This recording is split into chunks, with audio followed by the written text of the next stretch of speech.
Reliever Roundup and Bullpen Bonanza is brought to you by Sport Relay. Honest, unbiased, and apolitical. Sport Relay, your connection to the diamond. And by A Complete History of the Major League Baseball Playoffs, Volumes 1 and 2 by Evan Thompson. Relive the glory, the complete history of the Major League Baseball Playoffs. This week on Reliever Roundup and Bullpen Bonanza, we answer the question of what's going on with these scores. We go through some injury updates. We update the Drew Pomeranz ticker. We reveal our June team and individual award winners. We reveal the latest team power rankings for each league and our individual middleman, setup man, and closer power rankings for each league. And we have a visit with our special guest, Bob Nightengale. Don't go away. Reliever Roundup and Bullpen Bonanza begins now.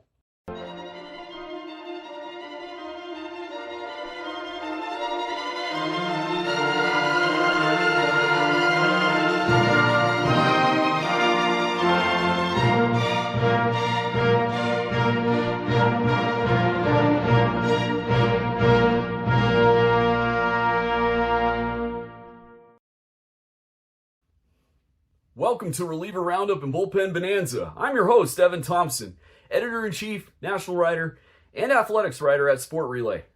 I also wrote these two books, A Complete History of the Major League Baseball Playoffs, Volume 1, Pre-Divisional Tiebreakers through 1976, and Volume 2, 1977 through 1984. If you haven't bought them yet and are interested in doing so, there is a link in the description box below this video. Go pick up a copy or two. They make great gifts. It would be a huge help to me if you did. Can you believe it? This is the 9th episode of the series already, and it is a jumbo episode, a combination of our awards show for the month of June and our regular show for week 14.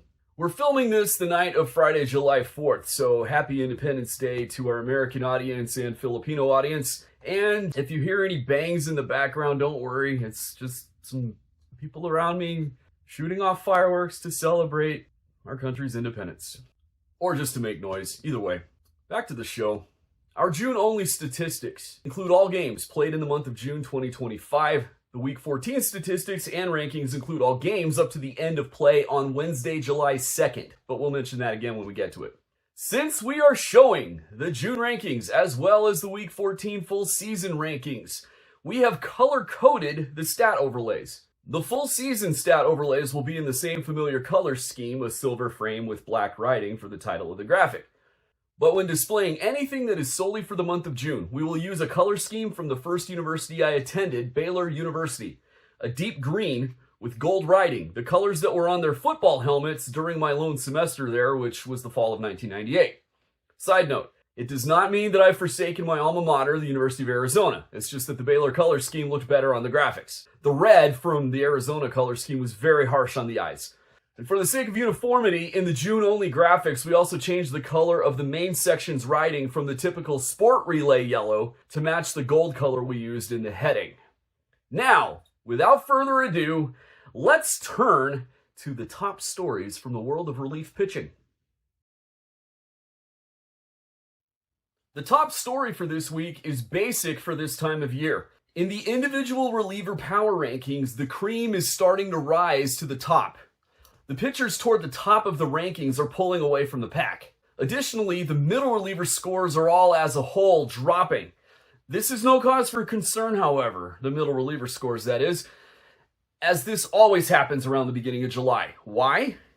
Promotions and demotions are starting to kick in. Struggling setup men and closers are starting to get demoted, opening up positions for the top performing middle relievers to get promoted to setup men. And some top performing setup men are getting bumped up to closer. Expect to see more of this in the coming weeks as we approach the trade deadline when everything changes. Now for some injury updates. The blows keep coming for the New York Mets, who are now without right-handed middleman Jose Butto until after the All-Star break due to an illness that the team is keeping private. They also had to place right-handed middleman Dedniel Nunez on the IL Thursday, July 3rd. At this point, The only healthy Mets middle reliever with enough appearances, 20, to be eligible for our weekly rankings is Huáscar Brazoban. And since I just mentioned his name, please pray for him, as I may have hexed him.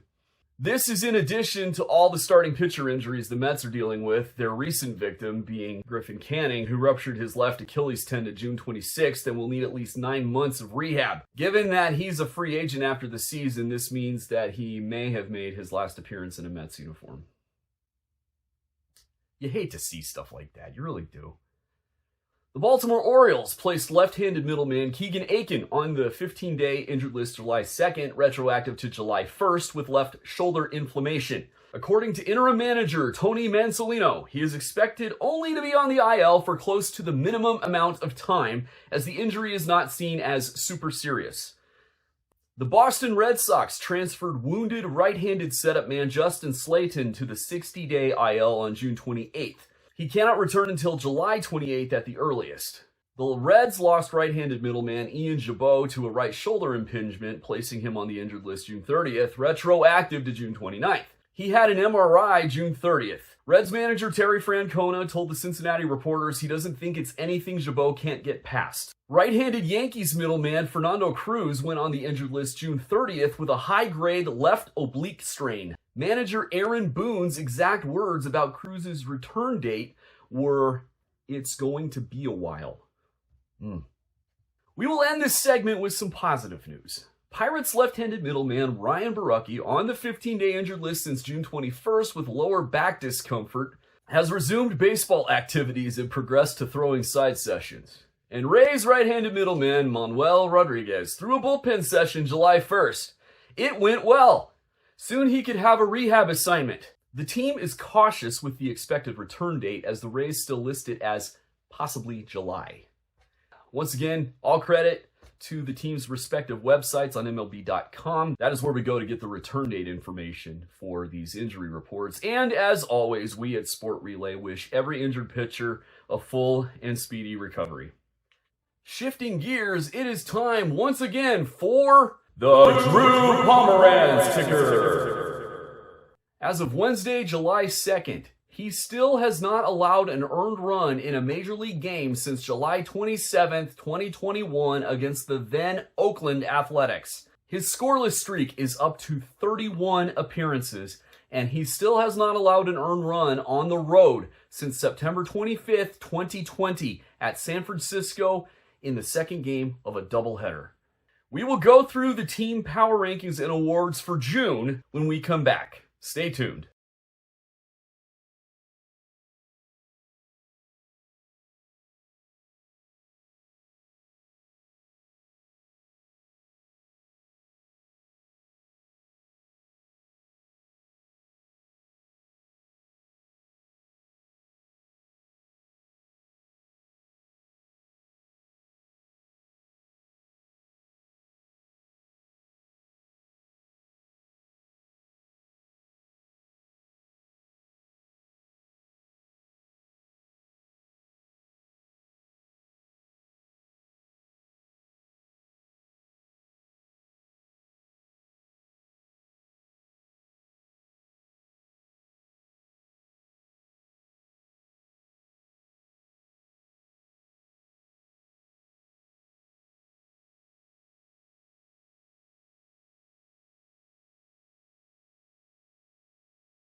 Welcome back to Reliever Roundup and Bullpen Bonanza. It is time for the Team Relief Corps Power Rankings for the month of June. Again, statistics include every game from the month of June 2025. No more, no less. They include every pitch thrown in relief by a player wearing their uniform, excluding position pitchers. This table shows the scoring breakdown. Teams are ranked in clutch, run prevention, base runner prevention, and command, weighted as shown.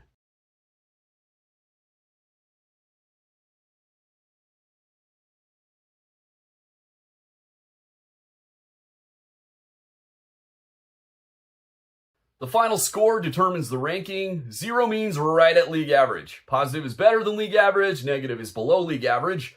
Each whole number represents 1 percentage point. So a score of 100 means the team is 100% better than league average. A score of 50 is 50% better. A score of negative 50 is 50% lower, and so on. Since we will be counting down the Week 14 full season rankings later in the show, we will show the June rankings by group instead of as a team-by-team reveal. We will start with the number 30 team and work our way to number 1. AL teams will appear in red, NL teams will appear in blue.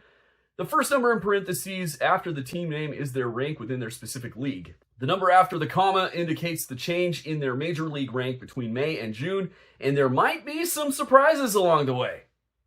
Here we go! Isn't that color scheme just beautiful? Look at that. It just looks great. Our first group is Pray for a Blowout Win. This includes 2 teams, 1 from each league, and both plummeted like an anvil between May and June. Number 30 is the Minnesota Twins with a drop of 28 spots and a score of negative 22.3. And number 29 with negative 22.0 and a plunge of 24 spots is the woe-begotten New York Mets. The next group, Stock Up on Tums, has 2 teams. The number 28 Kansas City Royals, scoring negative 16.3 and falling 22 spots.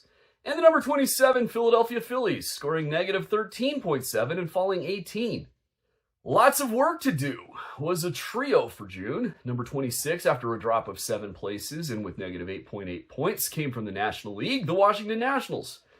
The 2 American League teams in this group were the number 25 Chicago White Sox with negative 5.2 and the number 24 Cleveland Guardians with negative 2.9. The White Sox climbed a spot, but the Guardians dropped 23. There was an interesting phenomenon in June where there were 17 teams scoring between 3.4 and 24.8. There were 6 right here, then a gap, and then 12 right here. Consequently, slightly below average has 6 teams, 4 National League, 2 American League. The number 23 Arizona Diamondbacks climbed 6 spots and scored 3.4. Number 22 St. Louis Cardinals fell 18 spots and scored 5.4. Number 21, Milwaukee Brewers stayed put, scoring 7.9. Number 20, the Boston Red Sox dropped 13 spots and scored 10.0. The number 19, Colorado Rockies fell 3 spots and scored 10.5. And the number 18, Athletics climbed 9 spots after scoring 11.1. The average also contains 6 teams, and there were also 4 National League and 2 American League. The number 17 San Francisco Giants, who had performed so well all year, had a really rough go in June. They fell 7 spots and scored 15.2. The number 16 New York Yankees gained 2 spots after scoring 15.7. The number 15 Cincinnati Reds climbed 10 spots after scoring 15.8. The number 14 Miami Marlins fell 6 spots after scoring 17.305, rounded to 17.3. The number 13 Los Angeles Dodgers gained 7 spots after scoring 17.306, also rounded to 17.3. And the number 12 Texas Rangers climbed 11 spots after scoring 17.4. Slightly above average had 5 teams in the June rankings, 4 American League and 1 National League. Number 11, the Tampa Bay Rays climbed 6 spots after scoring 18.7. Number 10, the Toronto Blue Jays gained 5 spots after scoring 19.7. Number 9, the Seattle Mariners gained 2 spots after scoring 20.6. The number 8, San Diego Padres climbed 6 places after scoring 22.1.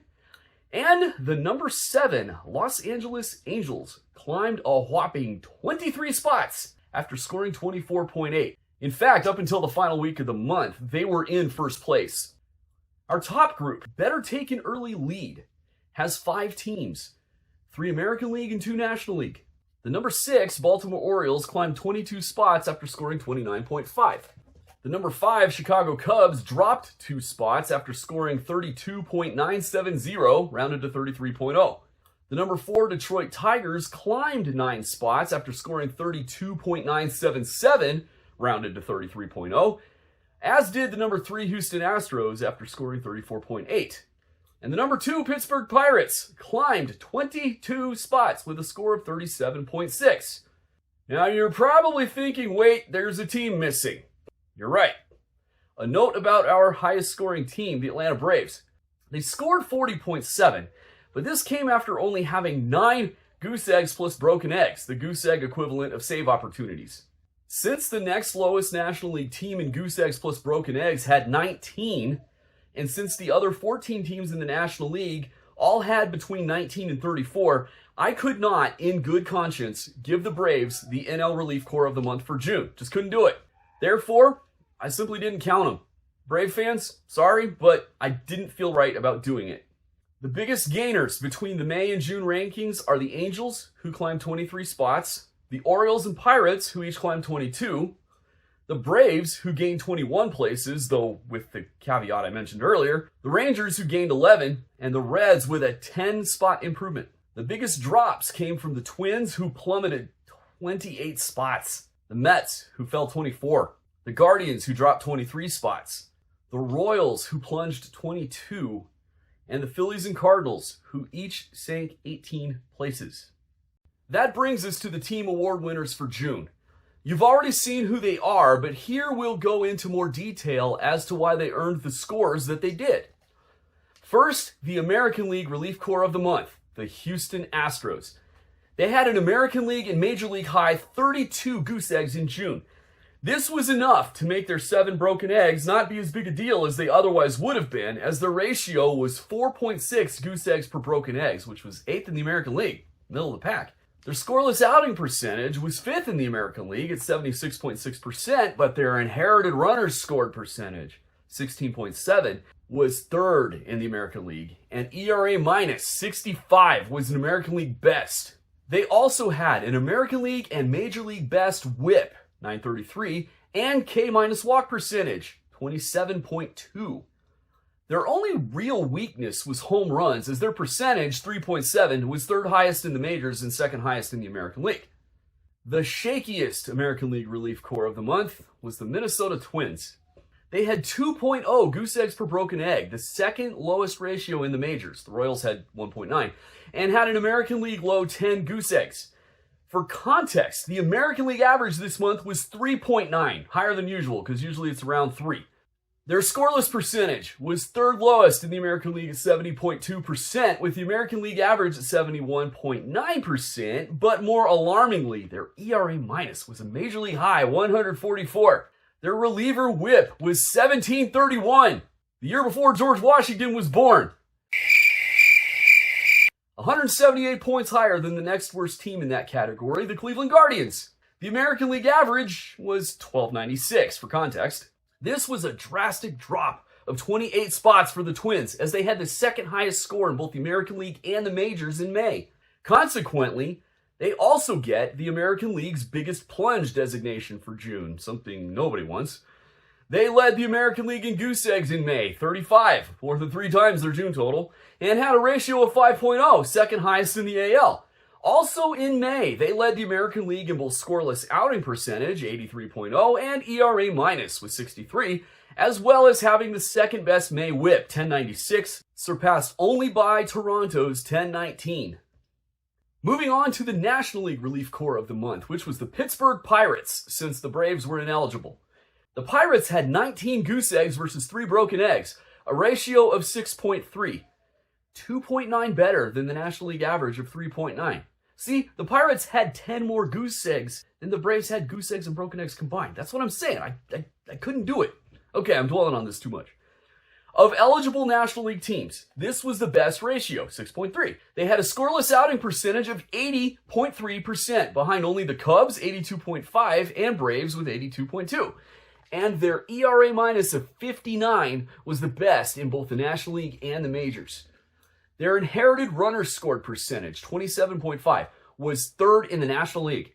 They had the 3rd lowest home run percentage in the National League, 2.1, but even more importantly, their whip, 1,000, was the lowest in the National League and 2nd in the majors to the Astros. They were middle of the pack in K- walk percentage, 7th, but everything else more than made up for it. The Pirates were also the National League's most improved relief corps of the month for June. In May, they had 13 goose eggs versus 7 broken eggs, a 1.9 ratio, meaning their ratio increased by 4.4 points. Their May scoreless percentage was 73.0, giving them a 7.3 percentage points increase, and their ERA minus was cut in half, as it was 118 in May and 59 in June. Remember, with ERA minus, the lower the better, so they went from being 18 percentage points worse than the league average to 41 percentage points better. Their inherited runners scored percentage improved by 13 percentage points. And finally, their whip improved by 349 points between May and June. Now for the shakiest National League relief corps of the month, the New York Mets. Shocking when considering how they had performed all season prior to June. After all, they ended May with a total of 58.3 points, first in the National League and second in the majors. But from June 1st to June 30th, their overall score was negative 22.0, a nosedive of 80.3 points from how they had performed the whole season up to that point. Furthermore, in June, the next lowest score in the National League was negative 13.7. That came from the Phillies and was a difference of 8.3 points. The Mets had 7 broken eggs in June alone, only one fewer than they had racked up in all of March, April, and May combined. Their goose egg to broken egg ratio, 12 goose eggs to 7 broken eggs, was an NL and Major League low 1.7. The next lowest in the National League was 2.8 from the Phillies. But that's not all. Their 15-20 whip was a National League high, and it was 81 points higher than the next highest, the Washington Nationals. Fortunately, they kept the ball in the ballpark, as their 2.1 home run percentage was 4th best in the National League, or June would have been even more disastrous for the Mets. Not surprisingly, the Mets were not only the shakiest National League relief corps in June, but they also took the biggest plunge on the relief corps rankings, 24 spots. For a more positive note, the most improved relief corps in the American League. That distinction goes to the Los Angeles Angels, who climbed from 30th in May to 7th in June, a 23-spot improvement. We detailed their disastrous May performance in our May Awards show. So to illustrate their improvement between May and June, we can do a simple side-by-side comparison. Their overall score improved from negative 31.0 in May to 24.8 in June. Goose eggs per broken egg, 12 goose eggs versus 13 broken eggs, an 0.9 ratio in May. 28 goose eggs versus 6 broken eggs, a 4.7 ratio in June. They had a 16 percentage point increase in scoreless outing percentage, 63.8 scoreless outing percentage in May, 79.8 scoreless outing percentage in June. 1729 whip in May, 1249 whip in June, an improvement of nearly 500 points. The Mets' plunge was shocking, and the Angels' improvement was just as big of a pleasant surprise to see. And we just want to see people be successful, right? We'll be right back with our individual awards for June. Don't go away.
Welcome back to Reliever Roundup and Bullpen Bonanza. It is time for the individual awards for June. Like we've said before, but I'll say it again in case people are just watching a clip, statistics include every regular season game during the month of June. To qualify for the rankings, there is a minimum of 7 relief appearances, and for the goose egg per broken egg plus statistic, which forms 2/3 of the clutch category we use to rate setup men and closers, there is a minimum of 5 goose eggs plus broken eggs. A link to our ranking methods is in the description box below this video. First is our American League Middle Reliever of the Month. He allowed 1 earned run all month in 12 1/3 innings across his 9 appearances, giving him an 88.9 scoreless outing percentage. Additionally, he had a 405 whip and a 31.7 K- walk percentage, giving him 59.8 points. The American League Middle Reliever of the Month for June is from the Houston Astros, Bennett Souza. The National League Middle Reliever of the Month also gave up only 1 earned run all month, doing so in 11 1/3 innings across 12 games. This gave him a 91.7 scoreless outing percentage. He stranded all 6 runners he inherited in June, had a 643 whip, and a 25.7 K- walk percentage, giving him 54.7 points. From the Milwaukee Brewers, the National League Middle Reliever of the Month is Nick Mears. Turning now to the American League Setup Man of the Month. He pitched in 14 innings across 13 games. 12 of the 13 games were scoreless, giving him a 92.3 scoreless outing percentage. He had a 12.0 goose egg per broken egg ratio, 12 goose eggs versus 1 broken egg. The only 2 runs he surrendered all month came on 1 pitch, when he coughed up a walk-off homer to Nick Kurtz of the Athletics in the bottom of the 9th on June 16th. This pitcher also had an 857 whip and a 39.6 K- walk percentage, 49.1 strikeout percentage, which is just absurd, and a 9.4 walk percentage, which is a bit high, but 49.1 versus 9.4. Yeah. Name me a manager who wouldn't take that? Man, that's what I thought. Okay, anyway. While stranding all 6 runners he inherited, with 184.1 points, the American League Setup Man of the Month for June, also from the Houston Astros, Brian Abreu. The National League Setup Man of the Month finished with 128.1 points in June.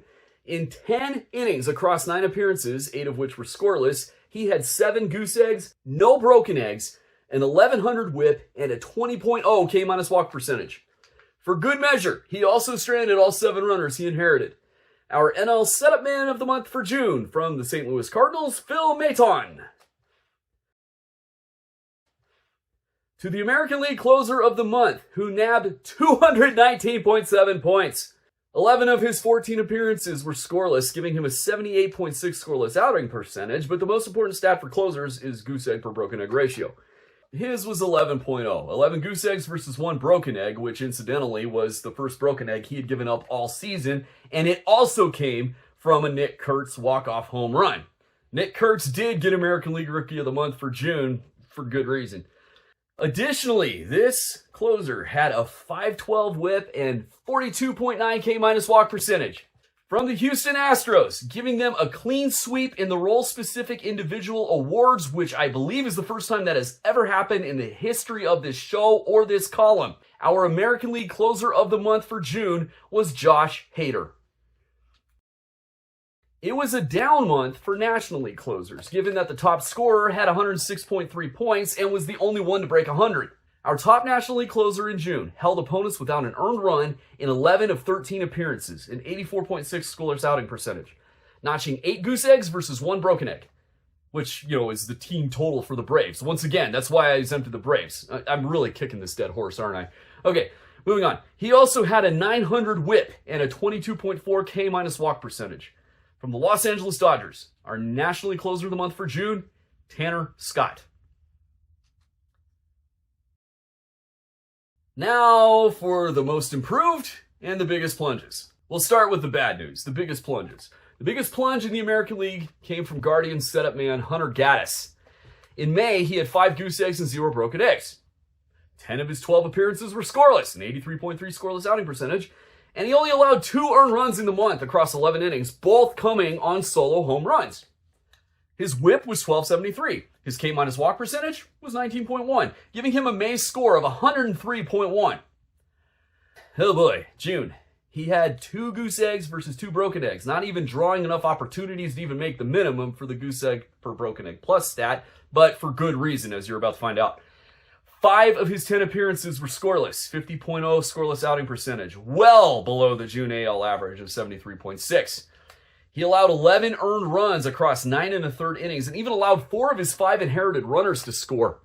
His whip catapulted to 24.64. 2.464. And his K- walk percentage was 0 because he had a 12.2 K percentage and a 12.2 walk percentage. These combined to make his June score negative 68.1, a drop of 171.2. The biggest plunge in the National League came from Philadelphia Phillies setup man Jordan Romano. He finished May with 146.2 points, second place among NL closers. That's not a mistake. Yes, I said closers by 0.2 of a point. Romano had 7 goose eggs and 0 broken eggs. Of his 11 appearances, 10 were scoreless, which is a 90.9% scoreless outing percentage. He allowed 3 earned runs in May across 10 2/3 innings, all 3 coming from a Nick Kurtz home run, which seems to be a common theme in this episode. Additionally, he had an 11.25 whip and a 28.6 K- walk percentage. If only he had pitched like that in June. 2 goose eggs versus 2 broken eggs instead. 6 scoreless appearances out of 10, a 60.0 scoreless outing percentage. 7 earned runs in 8 2/3 innings, a 1,500 whip, 15.4 K- walk percentage. This combined to give him negative 26.6 in June, a drop of 172.9 points. Now for the more positive section. The most improved reliever in the American League had 1 goose egg and 2 broken eggs in May. He had a scoreless outing percentage of 70.0%, preventing an earned run in 7 of 10 appearances. But for the month, he allowed 8 earned runs across 9 1/3 innings, meaning all 8 earned runs came in a span of 3 disastrous games. Adding to the misery was his whip, 2036, 2.036. Fortunately for him and his team, he was a different pitcher in June. 9 goose eggs, 0 broken eggs, no earned runs all month in 13 innings across 13 appearances. He allowed 1 unearned run, and that's it. He stranded all 3 of his inherited runners. 11.54 whip, 23.1 K- walk percentage, a total score for June of 159.7, an improvement of 176.4 from May. Our most improved reliever in the American League for the month of June, from the Los Angeles Angels, Reed Detmers. The most improved reliever in the National League put up negative 5.7 points as a middle reliever in May and 87.9 points as a setup man in June, an improvement of 93.4 points. Of his 8 May appearances, 5 were scoreless, 62.5%, but in 2 of those 5, he allowed an inherited runner to score. And finally, he had a 16.67 whip. Compare that with June, when in his new role as a setup man, he notched 5 goose eggs and 0 broken eggs. He allowed 2 earned runs across 17 1/3 innings in June, with 11 of his 13 appearances being scoreless, 84.6%. In addition, his whip dropped by more than half to 808, which is the area code for Hawaii. I don't know why I remember that. Our most improved reliever in the National League for the month of June, a rookie from the Washington Nationals, Brad Lord. No relation to Jack Lord as far as I can tell. Now, I know he gave up 2 earned runs yesterday, but that's the nature of relief pitching. This award is for June only, so let's focus on that. We will be right back with our special guest, Bob Nightengale. Stay tuned.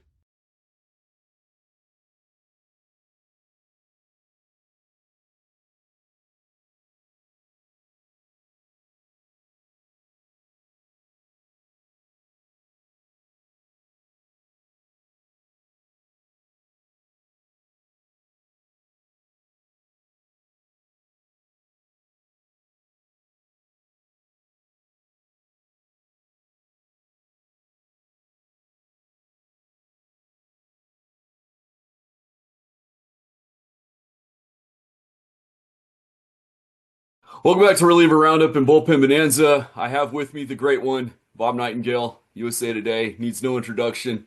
Bob, welcome to the show. My pleasure. Thanks, Evan. Unknown thing about Bob, when I was setting up the math formulas to do all these rankings 2 years ago, Bob was one who helped me get the ratios right so we didn't weigh certain things too heavily and stuff. So, Bob, I'm forever grateful for that. He's no stranger to relief pitching. All right, Bob, first question. What has been your impression of relief pitching around the league so far this year? and just nobody has any. It's very erratic. There's only less than a handful of teams and closers you can count on. When people say, "Oh, why do you Houston Astros pay Josh Hader this much money?" Well, because you can rely on him night after night. Sometimes 2 innings at a time, certainly 1+ at a time. So everybody, coming the trade deadline here, everybody is looking for relief help. It's just an epidemic in baseball. People are going through them and shipping them out as soon as they have a couple of good innings just to get fresh arms. Why do you think it is that relief pitching's been so shaky league-wide this year? I just think a lot of guys come up, they're not ready. A lot of young guys too, just looking for fresh arms and not really the veteran dependable guys. And I think a big problem too is the starters aren't going nearly long enough. I mean, you're supposed to go 6-7 innings, not 3 or 4 or 5. And so these bullpens are getting worn out and then spit out and go to the minor leagues and come back. But the starters are causing a lot of these problems. Yeah, that makes sense. Shifting gears to team performances and individual performances in June, the Twins in May finished second in the American. We had them second in the American League for their performance during the month of May, and in June they were last in the AL. What did you see happen in Minnesota? Same thing. The starters weren't going deep like they used to, and then they, kind of mix and match at the back end of the bullpen.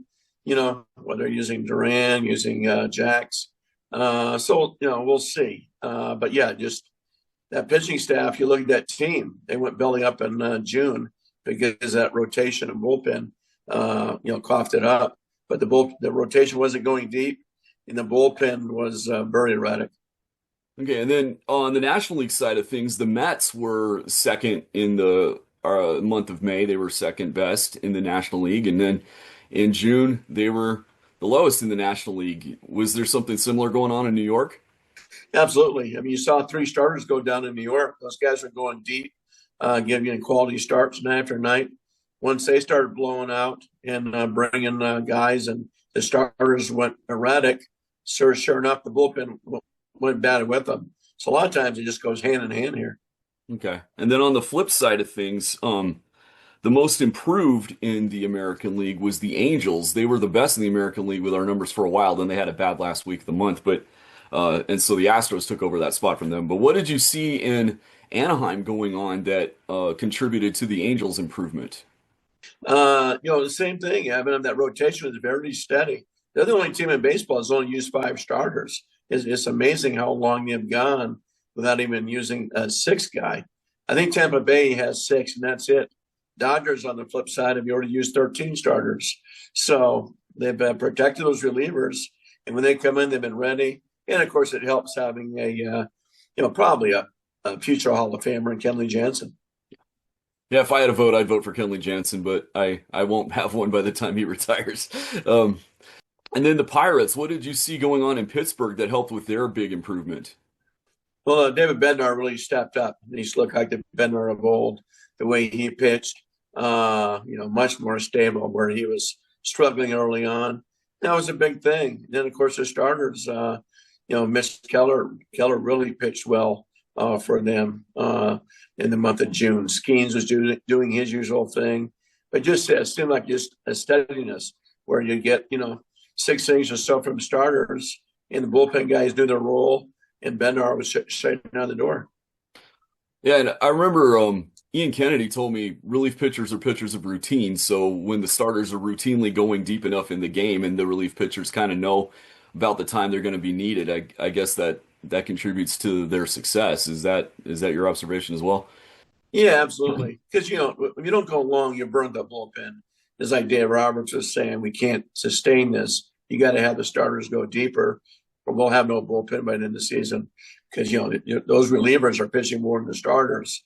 You can't do that without paying a price. Yeah. Well, they're relievers for a reason, right? They don't go, they're not supposed to go as deep. So, but, okay. And then, you mentioned, David Bednar. It's quite likely David Bednar will not end the month in the Pirates uniform. Who are some other pitchers that you think might be trade bait as we get close to the deadline? Well, certainly Chapman from Boston. As long as they're out of it, looks like they'll be out of it. Shelby Miller of Arizona. main bird of Colorado, but just going around. We'll see what happens on Texas's guys. Yeah, everybody is searching for relievers. So if you have one, you're going to dump them. You know about Duran of Minnesota? I mean, he'd be a great trade bait. I'm not sure they'll trade him. I think Baltimore has got a few guys they can move. So if Baltimore's not in the race, I can see 2-3 guys, getting moved from there. Trouble with Baltimore is, they don't have room for a lot of prospects in that 40-man roster because you have so many prospects already. So, but they would be a team that a lot of teams would jump on. Okay, and with so many teams needing relief pitching, is it possible that the demands of the teams that have those chips might be so high that some might not end up moving because nobody wants to pay the price that the teams want? Yeah, no, very possible on that. There's not enough guys to go around. It's certainly going to be a seller's market. Price tag's going to be high on all these guys, whether it's relievers, starters, or position players. So yeah, there's too many teams in the race right now. Might be different a month from now, but right now you only have about 6 teams that are out of it. Well, that makes sense. Well, Bob, thank you so much for doing this. It was great to have you on. We've had a pretty good all-star list of guests on the show so far. Like I said, it's nice having you here. I'm hoping to have you again soon. Thanks for doing this. Sure, my pleasure, Evan.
Welcome back to Reliever Roundup and Bullpen Bonanza. It is time for the Team Relief Corps Power Rankings for Week 14. They include every pitch thrown in relief by a player wearing their uniform, excluding position pitchers. This table shows the scoring breakdown. Teams are ranked in clutch, run prevention, base runner prevention, and command, weighted as shown.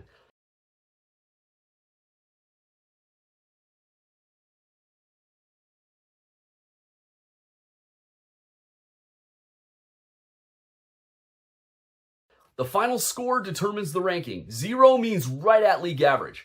Positive is better than league average. Negative is below league average. A score of 100 means the team is 100% better than league average. A score of 50 is 50% better. A score of negative 50 is 50% lower, and so on.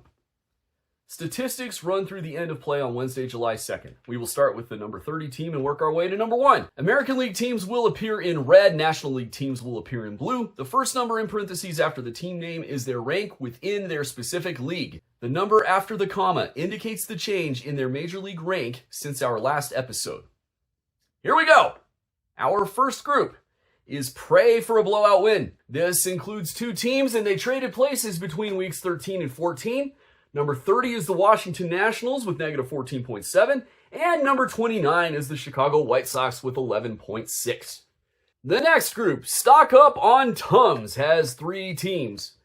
Number 28, unchanged from week 13, is the Atlanta Braves, scoring negative 8.3. Number 27, after dropping 2 spots, is the Los Angeles Angels, scoring negative 7.4. And at number 26, after climbing a spot with negative 6.8, is the Arizona Diamondbacks. In the lots of work to do group, we have 2 teams. Number 25, after falling a spot with negative 3.6, is the Milwaukee Brewers. And with negative 2.3, after climbing 2 spots, is the number 24 Colorado Rockies.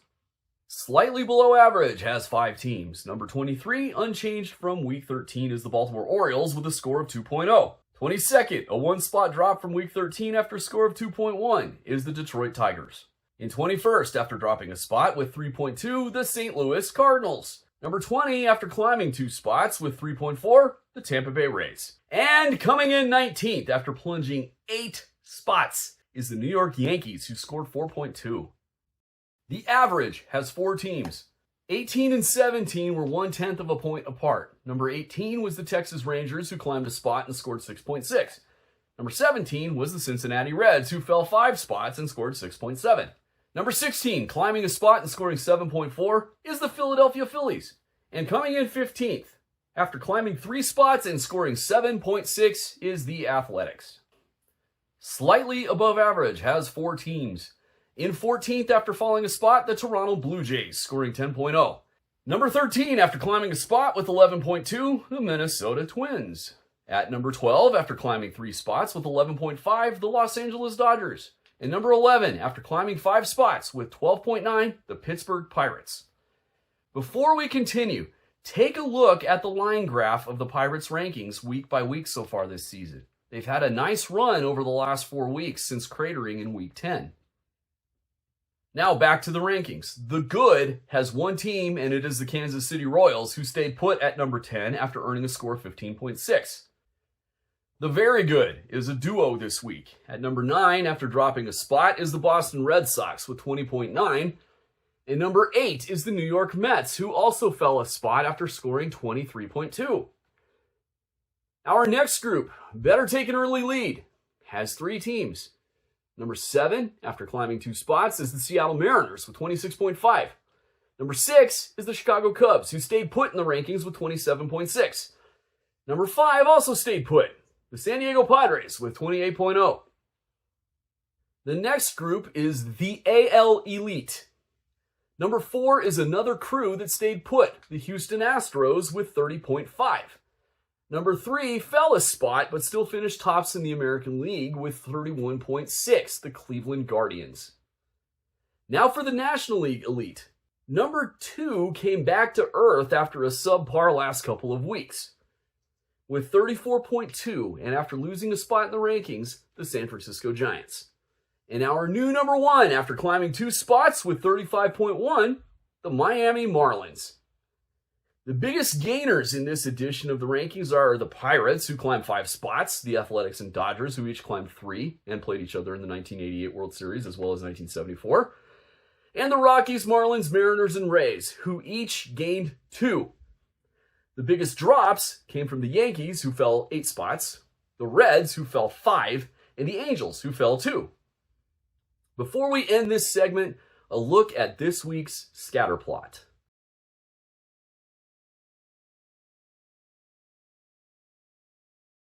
When we return, the Week 14 individual power rankings. Don't close the video yet.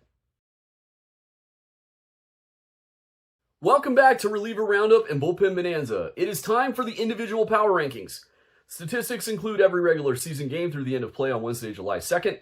To qualify for the rankings, there is a minimum of 20 relief appearances, and for the Goose Egg Broken Egg Plus stat, which forms the bulk of the clutch category for the closers and setup men, there is a minimum of 10 goose eggs plus broken eggs. A link to our ranking methods is in the description box below this video.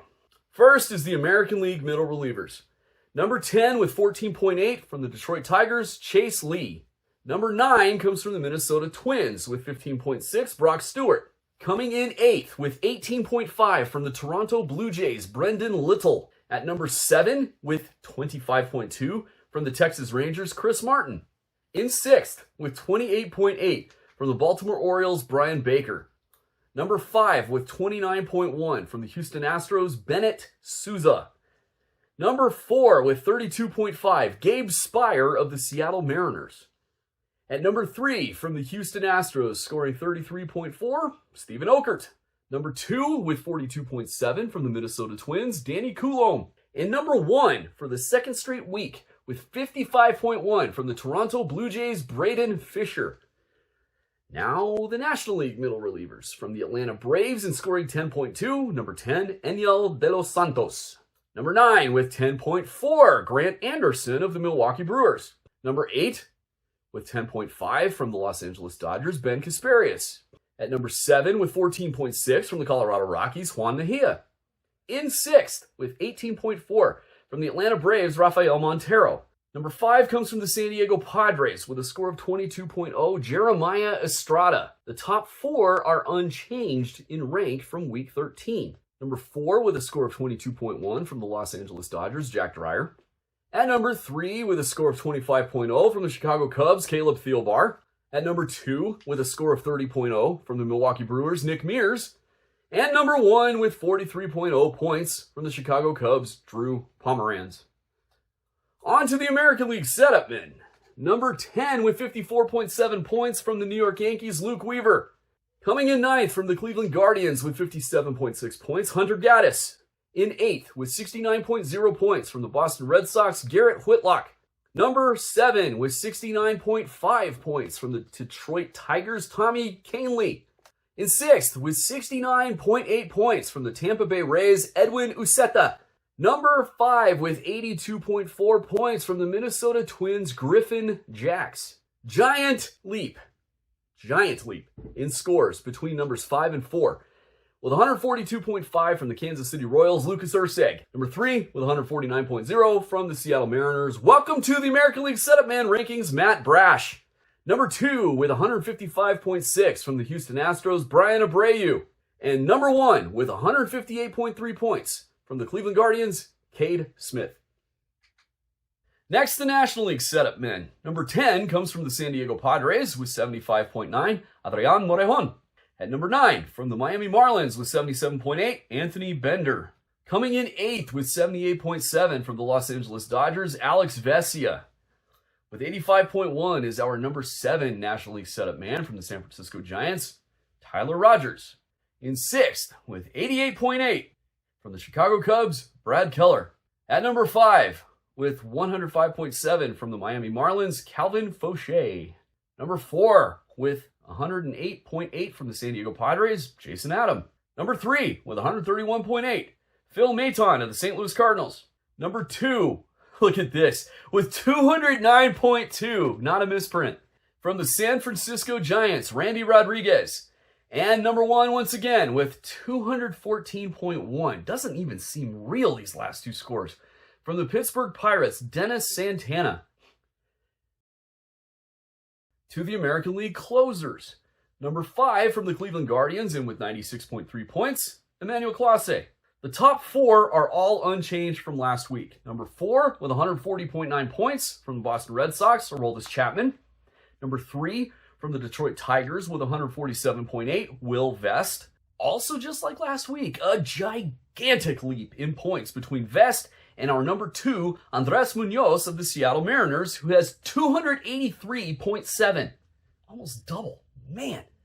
And our number 1 with 310.0 from the Houston Astros, Josh Hader. And finally, the National League closers. Number 5 with 82.7, Orion Kerkering of the Philadelphia Phillies. Number 4 with 85.8 from the Colorado Rockies, Seth Halverson. Number 3 from the Washington Nationals with 97.0, Kyle Finnegan. A jump of more than 80 points from Finnegan to the number 2, Robert Suarez of the San Diego Padres, who notched 173.2. That means that back in first place